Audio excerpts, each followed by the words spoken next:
Hi, everyone. Welcome. Thank you, Lisa, for another fabulous One Heart, One Earth Global Awakening event. I'm so honored to be here, and I want to just acknowledge everyone who is out here who is watching either live or later recording. I hope there's something of value that you can take from this time that I get to share with you, talking about and thinking about who we are. And I'd like for each of you to pause for a moment and think about what it was like before you became awakened, or what you would like to envision if you have an awakening ahead of you. And I'd like to also offer support in that. I'll talk a little bit about that at the end of the talk. And so in looking at who we are, there are some things that have worked for me that it's my responsibility to carry to others. And I love to share this process in that, and it's important for me to talk about who I was in the very beginning and what happened and who I became and who I am now. How did I arrive here? Today I'm happy, joyous, and free. My life is 100,000 times better than I imagined. And to this you may say, that can't possibly be true, but I'm here to tell you it is. So I'll start with what it was like. And I'm going to start at the very beginning. The very beginning for me is actually when I was born. And I was told throughout my childhood these things, and I know them to be true. They were my truth for a long time until I was able to work through that. And what happened? My light just turned up. Hang on just a second.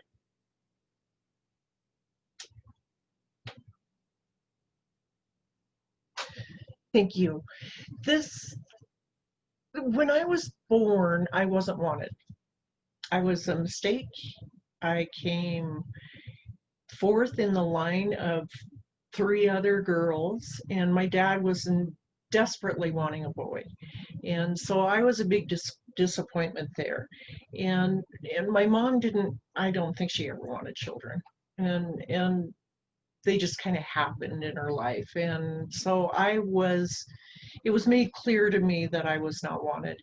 And my oldest sister used to pinch me until I cried, and she'd pinch me harder and harder until I cried louder and louder. And my next sister was 5 years and 1 day older than me. And so when I came into the picture, she had to share a birthday. And in a 5-year-old's mind, that's perfectly normal rationale. I wouldn't want to share my birthday either. So I heard these stories again and again as a child. And from that, I deduced that I was unwanted, unlovable, unworthy, and an inconvenience. And so I operated a lot in that. There are other things that we learn in childhood that we develop, shall I say, coping skills. And these coping skills serve us very, very well to a point.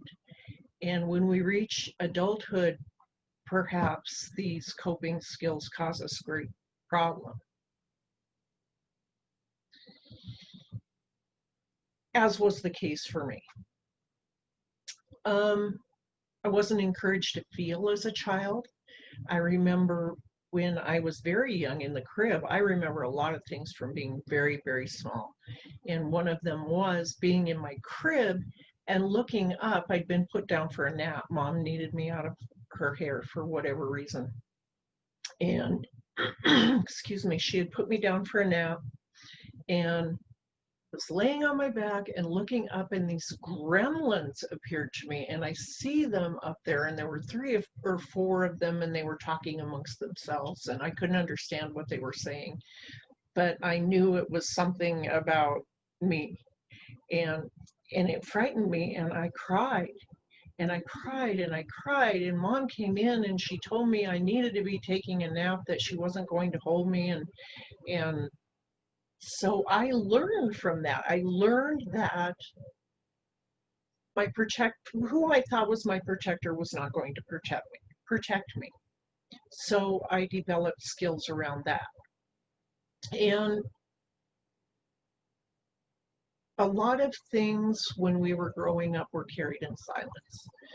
For instance, we were victimized by our male relatives, and I think at one point or another all 4 of us girls were sexually abused by some relative or another, and so we learned to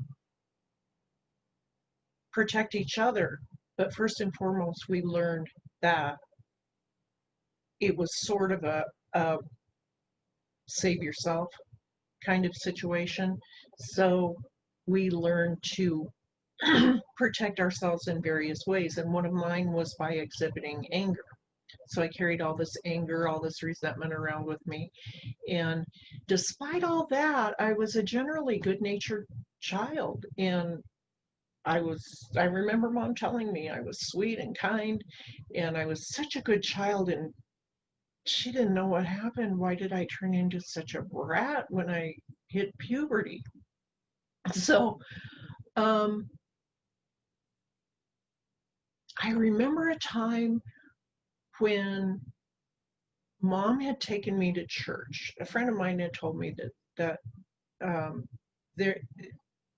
there was a service available for me where I could go to church. I could attend church for a certain period of time, and I could get my own Bible. And so I committed to that at like 6 or 7 years of age. And I attended for this period of time religiously.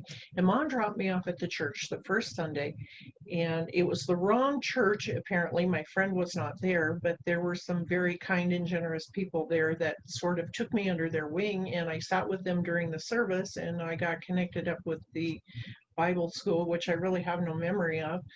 But I do remember that Mom didn't show up to pick me up. So they religiously came and picked me up every Sunday and took me to church. I attended the Bible school. I was able to get my own Bible. And I wasn't sure at the time why that was important to me, but it became important later on when I continued to have these visions and these visitations by this spiritual realm of which I still cannot put a label on. When I was 10, 11, 12 years old, we lived in a home that was inhabited by what I perceived to be evil presence. And one night I was in bed and lying on my back, and I remember being held down, forcefully held down on the bed. I could not breathe, I could not speak, I couldn't cry out or scream or ask for help. And I was able to struggle until one arm got loose, and I turned on a light and it vanished. And my arms were freed, and I could breathe, and I could make sound. And I ran from that room and commenced to sleep on the couch for the next month. And knowing that Mom couldn't be trusted with such nonsense, I didn't tell her. I made excuses. I made excuses that I was cleaning the room, everything I had was on the bed, and that it was just inconvenient for me to be there. So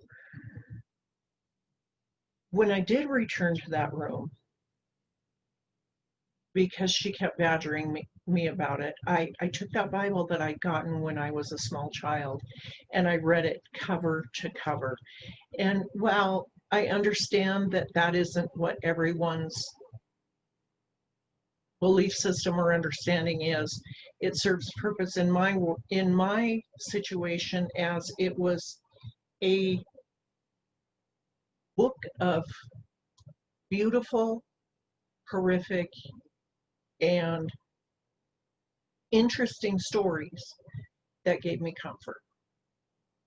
And so for the next year or so, I was able to continue in that room. Well, I reached puberty, and being unloved and unwanted, and my classmates, I never fit in at school. I was the child that they pushed home twice a day from grammar school because I was in hand-me-downs and we were poor and we lived in a fairly well-to-do neighborhood. And so I found solace in nature. And nature is really where I come to life. And nature has taught me many things. So I escaped there. And I had my friends were the neighborhood dogs and cats. And so I had this circuit. I would stop and visit all the neighborhood dogs and cats, and one of the neighbor's dogs was pregnant. And I had this knowing then that I knew she was going to have 11 puppies. And lo and behold, nobody believed me. That's a lot of puppies, blah, blah, blah. And she had 11 puppies. And I don't know, I guess I didn't even really recognize that this was an unusual gift that I had, because there was no one there to tell me. And so I operated a lot in that knowing.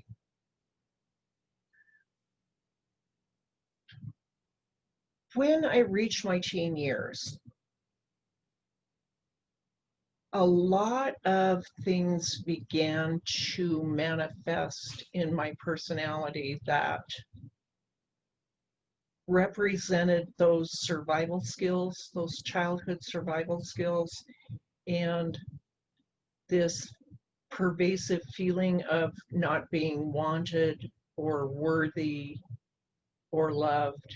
And so I went into full pursuit of being wanted and needed and loved. And I found drugs and alcohol, and I was off and running.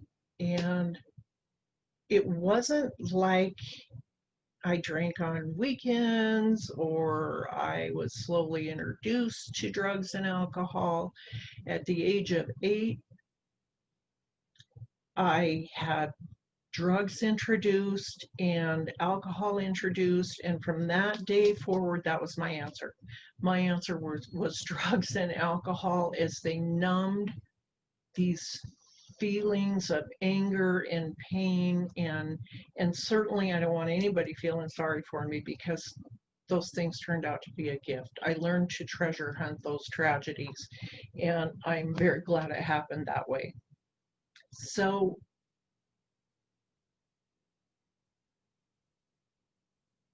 while I was in this, what I call a blackout period, my memories are pretty foggy. Some things I have no memory of, but I reached a jumping off place where I couldn't reconcile the darkness and the light. The darkness had so overcome the light in me. I didn't pursue anything in nature. I didn't pursue any goodness. It was all about me and what I could get and what I could take and what I could manipulate myself into getting. I was an egomaniac with an inferiority complex, and people were not sentient beings to me. For some reason, anyhow, I came to this jumping off. And I started to take a look at who I was. And this is what happened. I had a serious suicide attempt and it failed. And when I woke up the next day, I remember being quite disgruntled about waking up. And I thought, man, I can't live the way I want and I can't die. There must be a better way. And I looked in the mirror and I was oh so sick that day. And I saw staring back at me someone who was unrecognizable from who I thought I was. And I said a simple prayer, God help me. Help. And help arrived. And it didn't arrive that day. And it didn't arrive the next. But this was my wake-up call. And I had this yearning to do something meaningful. And so I wanted to fly right into that, but I had no tools. All I had were these survival skills, that no longer served me well. But I didn't know that at the time. And this amazing tribe of women arrived who were able to, and I must say I wasn't real crazy about women at that time because women knew my thing. And I felt like they could see through my motives and they could see the real me. And indeed they could. And they weren't seeing what I saw. And they promised that they would love me until I could love myself. And they took my hand and they helped me get well again. And they took me through a process of getting back to who I am. And this process requires a lot of hard work, but it's worth it. It has been worth it beyond my wildest dreams. And the process started out with first getting clear, getting my head straight, getting my health back, because my health had deteriorated. I felt like everything about my health and my life had fallen apart. And I was assured that this was okay. So going through the process, I was told first and foremost, trust the process. And I want to assure you that trusting, if you have to put your trust in anything, trust the process without question. And I was there, I was in enough pain that I was teachable. And by teachable, I mean I was ready to learn a new way of living. And in order to learn this new way of living, there are precise processes that I went through. And everybody has a different process. And I was afraid, I was fearful that I had been such a horrid human being that no one needed to know about the things I'd done, the places I'd been, and who I was. But I assure you as well, there is nothing that I did or thought about or became that was a surprise to anybody in this tribe. And that helped. There was always somebody who could identify. And so I made new friends. I found new hangouts. And I found life was still difficult, but it held promise. And the light still existed within me, but the darkness had overtaken it. And I had allowed that. And this tribe of women showed me where my life was out of control and where I had become spiritually bankrupt and where I had the power to heal myself. but I couldn't do it alone. I had to have this tribe of wonderful, loving, encouraging women and the help of spirit. Whether you choose to call it God, creator, supreme being, I call it all of these things because it's clear to me that I am not in control of that. And creator is. So I turned my life over to creator's care and trusted the process and set foot on becoming who I am. And there are a lot of people out there who have trusted this process as well and gone through their own processes. So once I was able to surrender, I finally surrendered to something. I was so busy fighting the world and fighting everyone and just fighting. I felt like I had to fight everything, this dark shadow of myself. And so I lost my place. Getting to my own truth and who I am.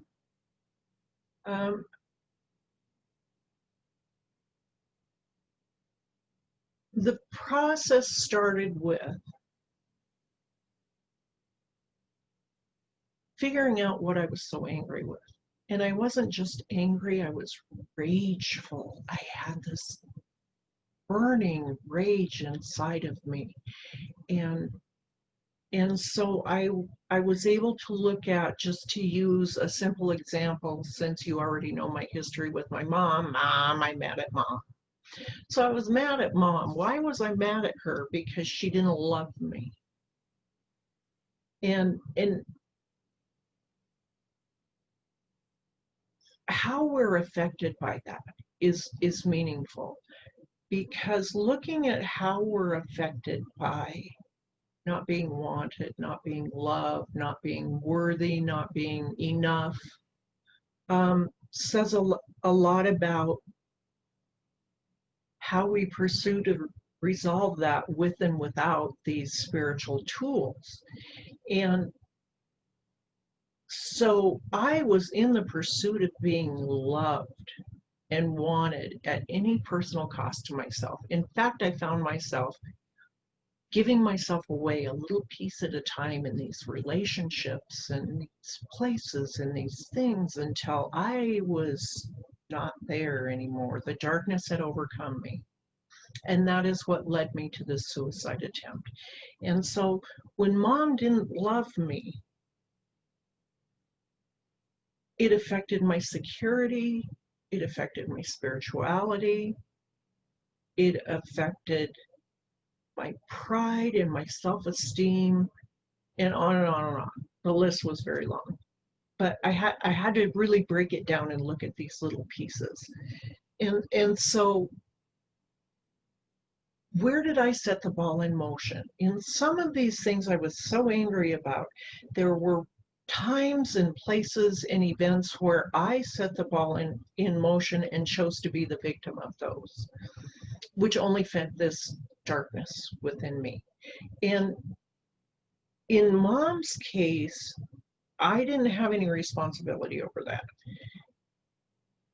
I just arrived in the world ready to roll, and she didn't want me. And so, no, I didn't have a part in that. And I had no control over how I was received when I was born.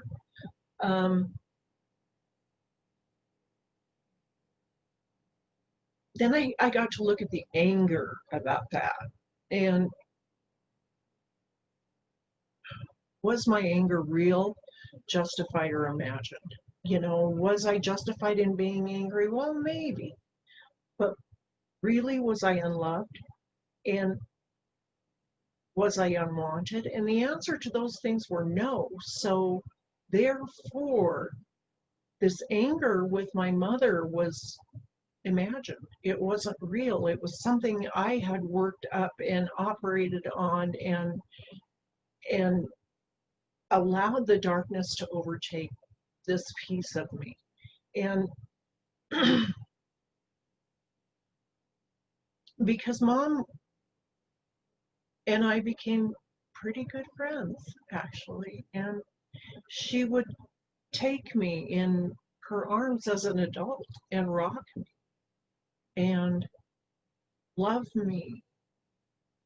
And it was the kind of love that only a mother and child share. So, was I in love? No, that wasn't true at all. I had spent all those years believing that I was unloved and learning that this was a lie that I told myself. And there was a lot of healing and relief in that. And after doing this work, I was able to walk with my mother through her terminal illness. And we spoke every day, and we spoke about everyday things, and we spoke about extraordinary things. And that was the first passing that I ever had the privilege of attending, and it was by far one of the most profound spiritual experiences I have ever had. But I could not have done that had the shadow still been such an overbearing influence on my life. And I would not have been able to do that without this village of, or tribe, or whatever you choose to call them, of people who love you until you can love yourself. And so that was one of the benefits of doing the shadow work. And I remember when I had that first moment of real serenity, of real peace in my life. And it was after I had given myself away a little piece at a time to my husband of 13 years and totally lost myself in this pursuit of wanting to be wanted and loved. And so I again arrived at that jumping off place. And fortunately, through the work that I had done, I was able to arrest my own behavior and use the tools that had been given to me and the processes that had been given to me to arrive at some really hard decisions. So I divorced, I left the state, I moved to another state, got a new job, bought a new house, had a new car, had a new car stolen. Mom was pronounced terminally ill, and there was a lot of drama for a while. And I am not a big fan of drama. And I believe that drama like a really needy friend drags us down. We cannot pull them up. They can pull us down. Unless they're willing to take certain steps to help themselves. So I thought, I got to help myself. And I got through all that, and I'm sitting on my porch one day, and I'm watching the animals that I love so dearly and being one with nature and drinking my coffee, and everything was different. And I remember having this moment of panic. Oh my God, what's wrong? And the answer came in the knowing. Nothing's wrong. Nothing. And this is when I knew I was in a true alignment with Creator, that my life had gone full circle. I had learned so much. I had done the shadow work. I was now able to live in the light of me. And so I got to this truth through the process, and I want to be able to offer this process to anyone who reaches out their hand. anyone who asks for me to be of service, I'm here of service. I learned through the process that I have a servant's heart. I'm blessed with a servant's heart. And having a servant's heart in a spiritual toolbox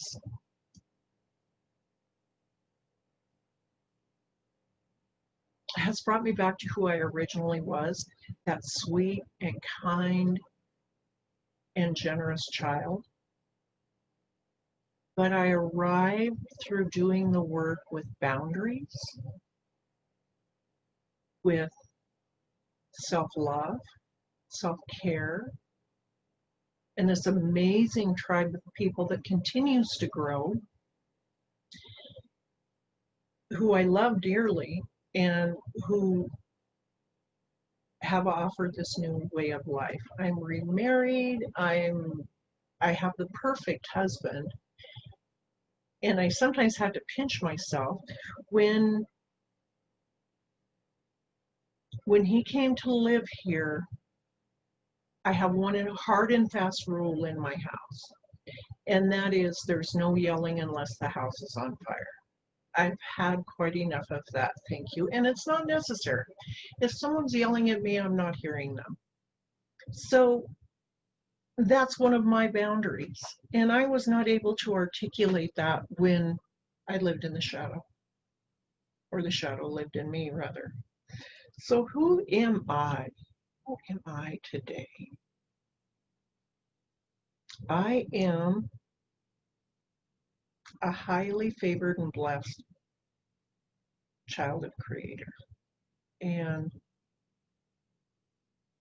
the servant's heart I was blessed with is here to provide, and I provide all kinds of service work in small and large ways. I never feel like it's enough to repay that which is so freely been given to me.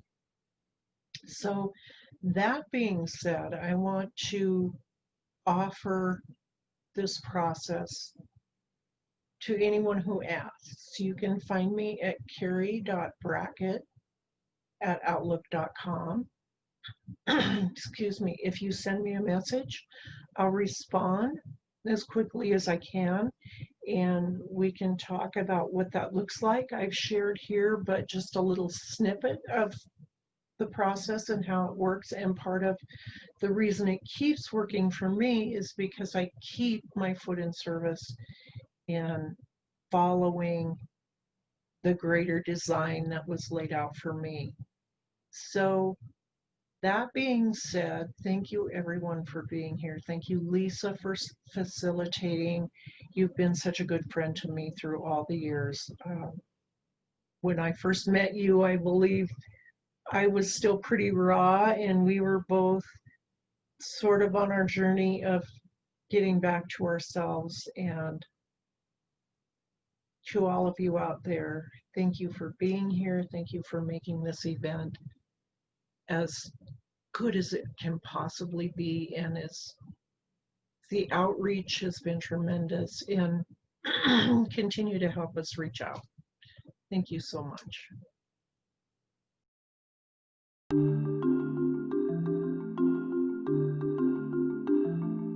What is life? What is death? What am I doing here? Who am I without? I sat up in bed, and I realized in that instant of sitting up in bed and breathing, I went, like this breathing in air. I realized I hadn't been breathing the whole time that I had been in this experience. And I made that sound so loudly, it woke Tony up, and he sat up and said, "What's wrong? What's wrong?" And I said, "I don't know, but my life will never be the same again." It got bigger and bigger and brighter until it was filling in every direction, and it was made up of lights and flames and white, and just got closer and closer, and then all of a sudden it hit me. And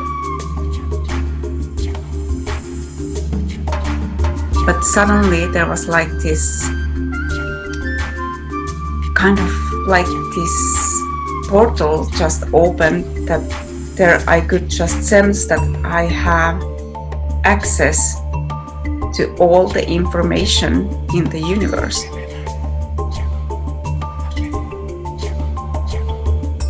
So I had like this very deep connection with my team, offered up this prayer, and within like 2 months, my entire life fell apart. So, you know, spirit doesn't mess around. And when you ask, it is always given. And then in that dream, I understood that what I am is mirrored throughout the whole cosmos, that I'm part of all of that. I am literally part of everything in the cosmos, and all of that is part of me. It can be seen by me through these mirrors. And so I felt like this web of life, you cannot unplug from it. You cannot get out of it. No matter what you do, you are in it, and it is glorious. And all of that energy and potential and creativity and possibility is ours. And that all of the universe is reflected in our very being, in our very selves.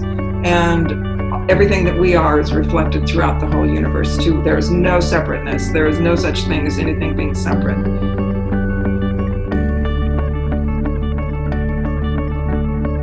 2020, what a ride. My life is 100,000 times better than I ever imagined it could be.